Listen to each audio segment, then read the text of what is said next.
The WNBA season is officially here and it's in full swing, and there's a lot going on.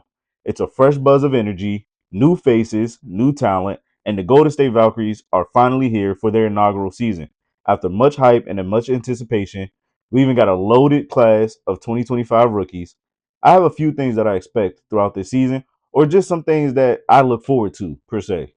At the time of recording this, they've only played about 2 games so far.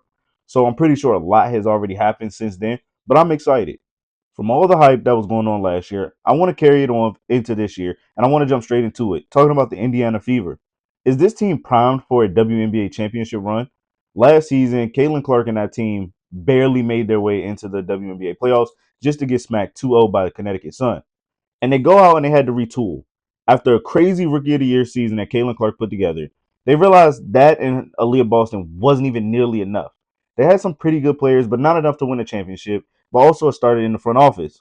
So the Fever automatically go out and get them a new head coach in Stephanie White, who was named the head coach for this upcoming season. And she was there previously in 2015 and 2016. So now that she's back home, how does that work?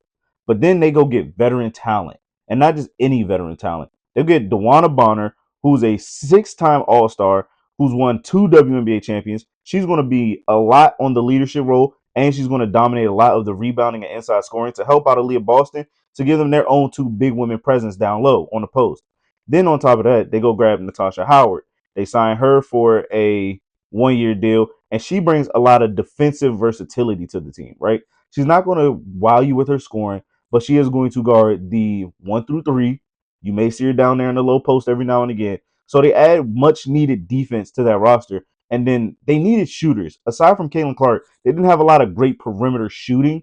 And so they go get Sophie Cunningham. She was part of a multi-team trade that will allow her to be there. She's also a really good shooter. She shot 36% from the three-point line and is very effective from the free throw line as well. So with those new additions, Caitlin Clark and this roster, the Indiana Fever are pretty much putting themselves in a position to win the WNBA title, or at least prep themselves to win in the next 2-3 year window. But also, speaking of that, Caitlin Clark can now jump into the MVP conversation. After a historic rookie of the year that she had, having 769 points, hitting 122 3-pointers, captivating the WNBA fandom by storm, we can now see her play with the big dogs and Asia Wilson, Brianna Stewart, and Afisha Collier and be in that MVP conversation. Can she take that next step as well? I believe she can, but how much will that team, her and that team, have to go through in order to break big? The next thing about this WNBA season that intrigues me is welcoming the Golden State Valkyries, a team that has a mix of seasoned veterans and a couple of young pieces.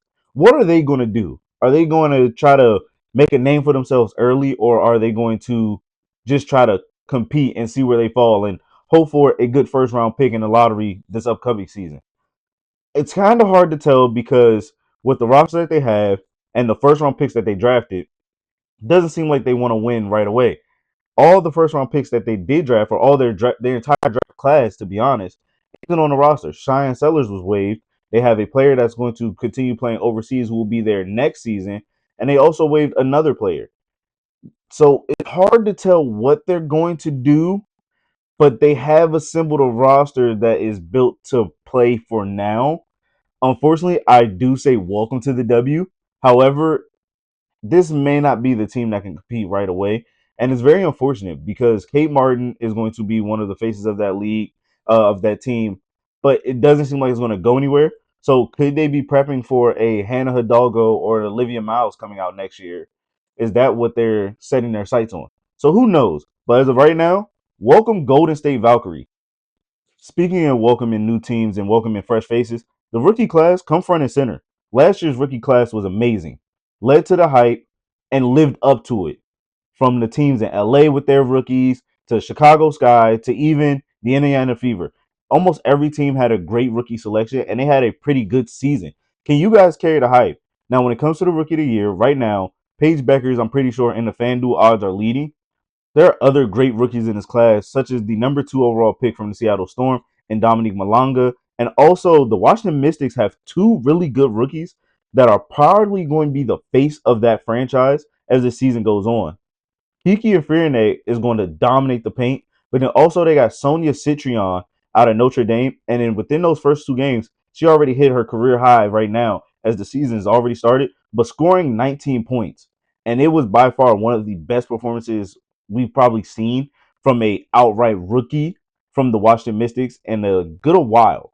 So the rookie race, as though it's early, I can expect to be really close and really tight as the season goes on. But I do understand why Paige Bueckers is the front runner, and she probably still can win it. Again, whole lot of season left. So what more can we expect?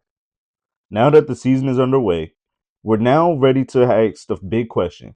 New York Liberty versus the field. Who will climb the ladder and raise this year's WNBA trophy? Could it be the Vegas Aces, who've acquired Jewel Lloyd? Could it be the Los Angeles Sparks, who within that trade got Kelsey Plum? Seattle Storm may not be in the conversation this year, but they can improve throughout the season, make in-season trades. And I talked about it earlier. Could it be the Indiana Fever? So, and another team that no one mentions is could it also be the Minnesota Lynx, who was in the WNBA championship and feel like they got cheated out of a game? So New York Liberty versus the field, this might be the most tight and most exciting race we've ever seen. But even a team that slept on is the Atlanta Dream. What will they look like? Alicia Gray, Ryan Howard, how will they play off one another? And how will this season goes? So with FanDuel's odds already being out and with major sports books, the New York Liberty are favored to win with plus 200 or plus 230 money. But Vegas, the Fever, the Lynx, they all come in backing them up with 325, 400. But then there are a bit of long shots. So for those who are like to gamble, the ninth best odds to win is the Chicago Sky. Atlanta Dream comes in at fifth. So how do you guys look at it? The New York Liberty, or are you taking a field? This WNBA season is already going off to a great start. I'm excited to watch it go on. You guys let me know your thoughts and expectations in the comments. Does Caitlin Clark win MVP? Does Asia Wilson go get her fourth one? Does the Vegas Aces find their way back into title contention and winning another one? Do the New York Liberty repeat? Who is your rookie of the year? Is Paige Bueckers going to step up? You guys let me know in the comments, and I'll see you guys at the next video.